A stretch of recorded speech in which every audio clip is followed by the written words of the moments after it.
what about you isn't Democrat?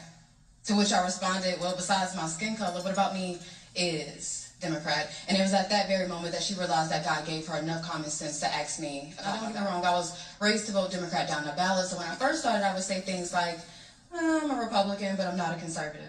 But now I know all too well I am a full-fledged, hardcore conservative, and I'm proud of it. I mean, my favorite saying is I was born black, not Democrat. Hey. In all seriousness, whenever I began to think for myself politically, the choice was easy. I mean, why would I want to belong to a party whose mission is to infringe on the Second Amendment as if a criminal would ever participate in something like a mandatory buyback?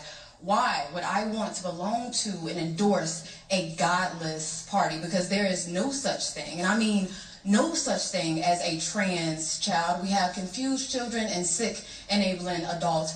Why would I want to belong to a party that takes pride in shedding innocent blood? Number one, as if that's not what God hates. Number two, as if there's not a black market for baby organs. And number three, as if abortion clinics didn't start in the hood. Because if you think Trump is bad, you should research exactly who Margaret Sanger was. But speaking of the black community, why would I want to belong to a party who's responsible for the foundation of the Triple K?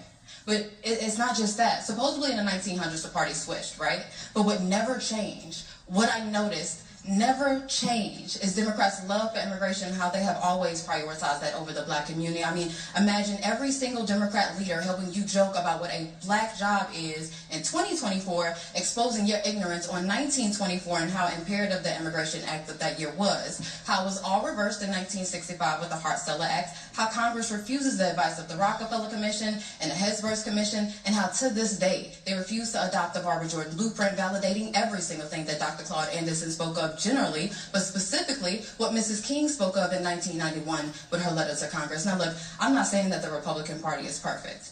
No, nobody's perfect. What I'm saying is I side with Malcolm X when he said that the liberals were the worst thing that could ever happen to the Western Hemisphere, but y'all ignore that, just like how y'all ignore LBJ saying, and I quote, I'm going to have Negroes voting Democrat for the next 200 years, and by God, 60 years later, I see no sign of recourse, but rest assured. A billionaire, yeah, when you know the right people and they'll just give you money, then you can become a billionaire too.